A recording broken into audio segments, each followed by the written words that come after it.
Okay, so we had the one and only vice presidential debate tonight, and I wanted to share a few thoughts with y'all. Y'all know, really, they need to extend this time to 15 minutes on here. TikTok, if you're listening, make the longest time 15 minutes because in 10 minutes, y'all know I talk a lot. I'm only going to be able to talk about a few things with y'all, but hopefully it'll resonate with somebody that's undecided, possibly. But okay, so to start off with the beginning of the debate. So, JD Vance is a lawyer, if y'all did not know. Tim Walz's background is as a teacher, which is not to say being a lawyer is better, but as a lawyer, I can tell you that we are trained to be eloquent, to have a way with words because we have to use our words to persuade others. So, I think Tim Walls didn't necessarily like he kind of stuttered a little bit. It seemed like he was stumbling a little bit in the very beginning of the debate.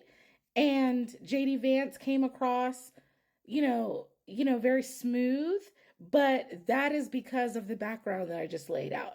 And speaking of, and I think that's part of the reason why the Democratic elite, if you will, are not jumping up and down. Because you know how the commentators afterwards always be like, we're texting with so and so, and we've texted with Democrats, and this is what we said. So apparently, the Democratic elite are not jumping up and down. They think that Tim Walz did a fine job. And I think that's the reason why. And in comparison, Kamala Harris is also a lawyer. So she's going to be better with her words than Tim Walz is.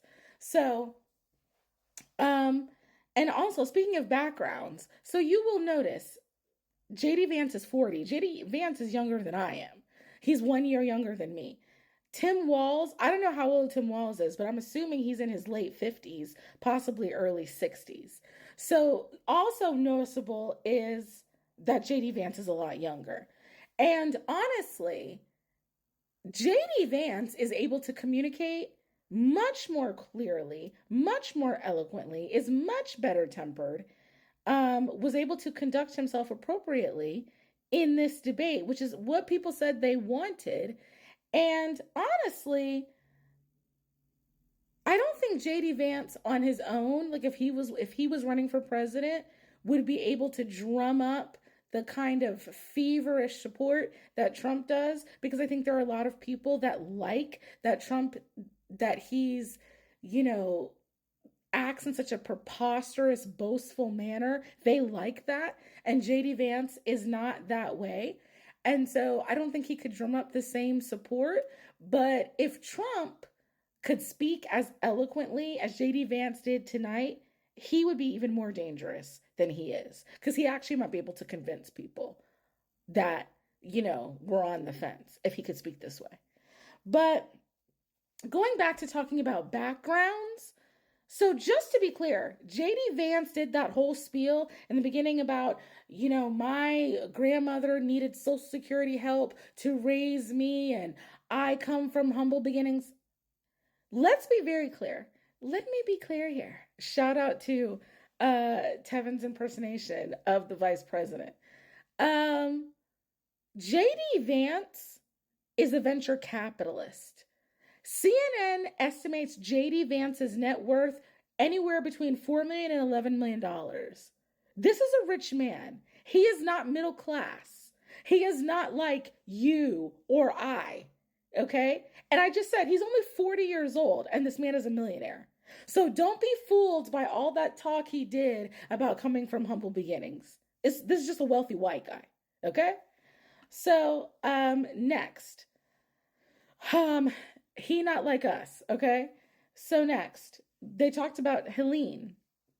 So let's be very clear about it's so funny. Now I know why Kamala says that so much. But about what would happen if Helene happened, which my thoughts, my prayers, all my love and positive energy is going to people that are still without power, still without water, have been displaced from their homes, have family members that they're trying to find, people that have lost their lives, rest in peace. Because I am in Georgia and we just got a lot of rain and that was it. I'm fine. By the grace of the good Lord above, I didn't lose power or anything. So my thoughts and my prayers are with all those people. Because it was a devastating hurricane. But let's look at what would have happened if Trump had been in office when this happened with Helene, because JD Vance said that, of course, he would want people to have the help of the federal government. Now, we know about Project 2025.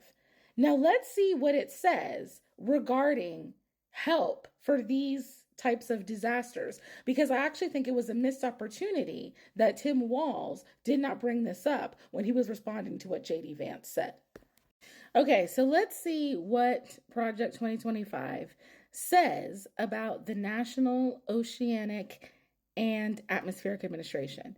So Project, which is the NOAA, Project 2025 includes about 4 pages on NOAA and the National Weather Service.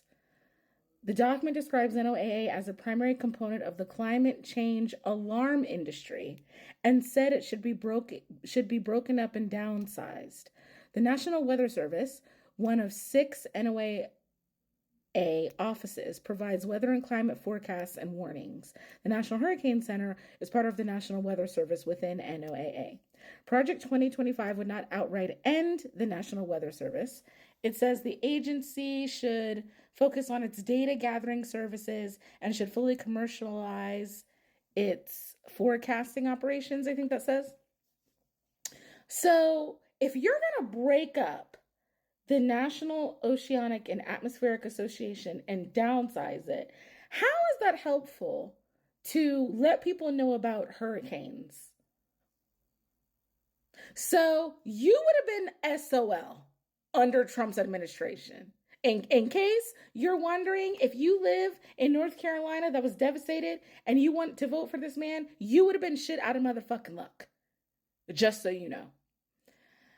All right. So next. So then JD Vance claims that he wants to make the Republican Party, he wants to regain the trust of the American people and let them know the Republican Party is pro-family, pro-children, which is laughable given that Trump has cheated on his wife.